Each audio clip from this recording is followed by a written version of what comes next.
ആരോഗ്യവകുപ്പിൻ്റെ വിവരാവകാശ നിയമം അനുസരിച്ച് കഴിഞ്ഞ ദിവസം നൽകിയ വിവരം 17 പേര് 5 മാസം കൊണ്ട് പേപ്പട്ടി കടിച്ച് മരിച്ചു എന്നാണ്. പേപ്പട്ടി കടിയേറ്റത് എത്ര പേർക്കെന്നറിയോ? 1,65,000 പേർക്ക്. 5 മാസത്തെ കണക്കാണ്. ഇത് വളരെ ഭയപ്പെടുത്തുന്ന ഒരു സംഗതിയാണ്. പലപ്പോഴും ആളുകൾ ശ്രദ്ധിക്കാതെ പോകുന്ന ഒരു സംഗതിയാണ്. ഇതിൻ്റെ അനന്തരഫലം അനുഭവിക്കുന്നത് ഈ പേപ്പട്ടിയുടെ കടിയേറ്റവരും അതുപോലെ തന്നെ അവരുടെ കുടുംബാംഗങ്ങളും മരിച്ചുപോയവരുടെ കുടുംബാംഗങ്ങളുമാണ്.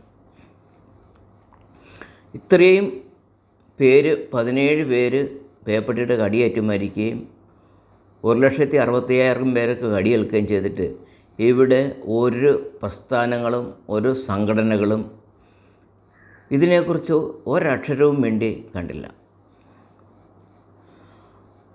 എല്ലാ ആളുകളും മറ്റു കാര്യങ്ങളുടെ പുറകിലാണ്. ആരെയെങ്കിലും ഏതെങ്കിലും രീതിയിൽ വേദനിപ്പിച്ചു കഴിഞ്ഞാൽ അതിന് മനുഷ്യാവകാശ പ്രശ്നങ്ങളുണ്ടാകും. സ്കൂളിൽ അധ്യാപകർ കുട്ടികളെ അടിച്ചാൽ കേസാവും, വഴക്ക് പറഞ്ഞാൽ കേസാവും, കുട്ടികളെ മാനസികമായി പീഡിപ്പിച്ചു എന്ന് പറഞ്ഞാൽ കേസാവും. പല സ്ഥലങ്ങളിലും മാതാപിതാക്കൾക്ക് പോലും മക്കളെ ശിക്ഷിക്കാൻ പറ്റില്ല, കേസാവും. പക്ഷേ ഇവിടെ തെരുവ് നായ്കൾക്ക് ആരെയും എന്തും ചെയ്യാം. ഒരു തെരുവ് നായവിനെ ആരെങ്കിലും കൊന്നാൽ ഉടനെ മനുഷ്യസ്നേഹികളും സാമൂഹിക പ്രവർത്തകരും എന്ന് വേണ്ട മനുഷ്യാവകാശ പ്രവർത്തകരും എല്ലാം രംഗത്ത് വരും. അവന് ജാമ്യം പോലും കിട്ടാതെ അവൻ അകത്ത് പോകേണ്ടി വരും.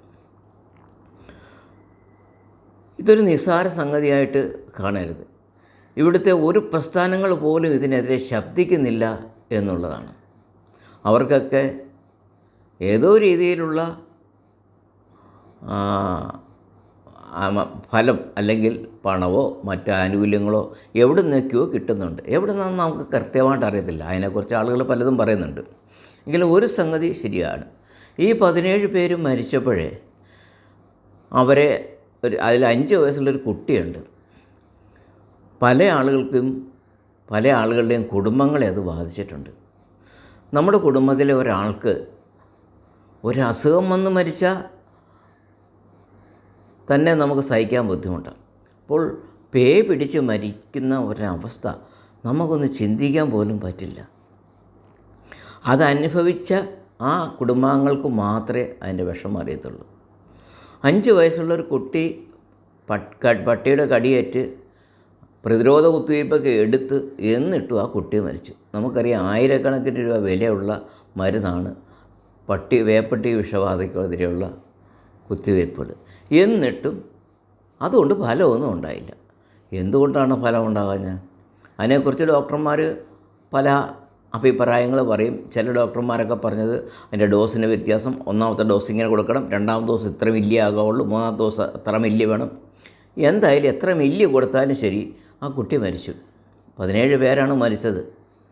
ഇവിടെ ഈ നായ്കൾക്ക് വേണ്ടി വാദിക്കുന്ന, നായ്കളെ സംരക്ഷിക്കണമെന്ന് പറയപ്പെടുന്ന സംഘടനകളോ പ്രസ്ഥാനങ്ങളോ ഒന്നും ഇതിനെന്താണ് ഒരു പോംവഴിയെന്ന് പറയുന്നില്ല. കോടിക്കണക്കിന് രൂപ തെരുവ് നായ്കളുടെ സംരക്ഷണത്തിന് വേണ്ടിയോ വന്ധ്യംകരണത്തിനും വേണ്ടി സർക്കാർ മുടക്കുന്നു. എവിടെ മുടക്കുന്നു, എങ്ങോട്ട് പോകുന്നു എന്നൊന്നും നമുക്കറിയില്ല. ഏതായാലും ഒരു വസ്തുത ശരിയാണ്.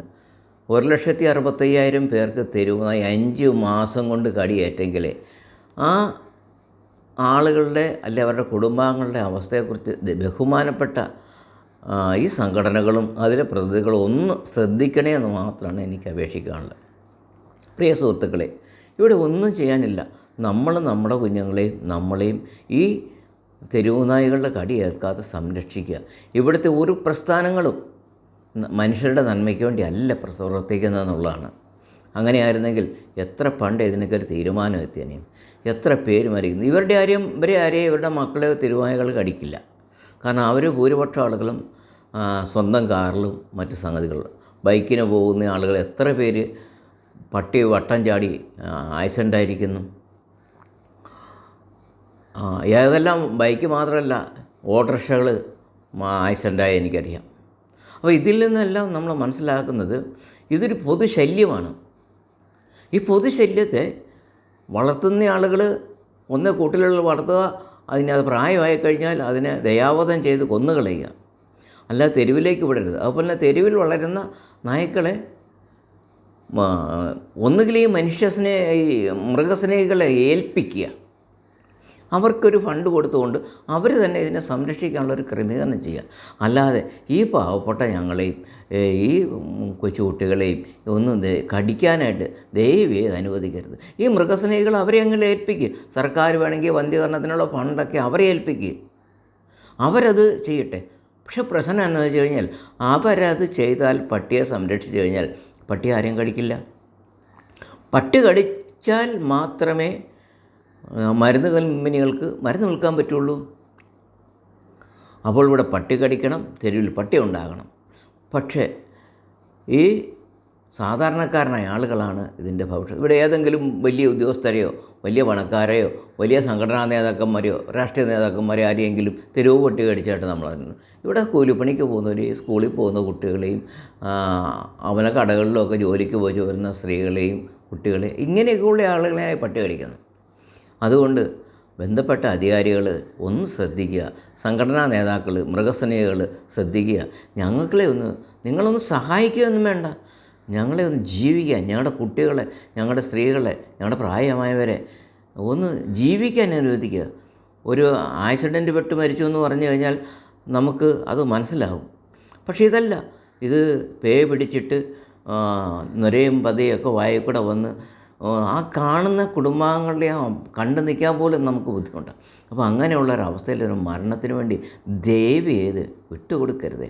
അതുകൊണ്ട് ഏതെങ്കിലും ഉത്തരവാദിത്തപ്പെട്ട ആളുകൾ, രാഷ്ട്രീയ നേതാക്കന്മാരായാലോ MLA മാരായാലോ വലിയ IAS IPS ഉദ്യോഗസ്ഥന്മാരായാലോ എന്തെങ്കിലും ചെയ്തിട്ട് ദയവ് ചെയ്ത് ഞങ്ങളെ ഇതിൽ നിന്ന് ഒന്ന് രക്ഷിക്കണമേ. ഇതുപോലുള്ള സാമൂഹിക പ്രശ്നങ്ങളുടെ വീഡിയോകളാണ് ഞാൻ ചെയ്യുന്നത്. നിങ്ങൾക്ക് ഈ വീഡിയോ ഇഷ്ടപ്പെട്ടെങ്കിൽ നിങ്ങൾ സബ്സ്ക്രൈബ് ചെയ്യുകയും നിങ്ങളുടെ സുഹൃത്തുക്കൾക്ക് അയച്ചു കൊടുക്കുകയും ചെയ്യുക.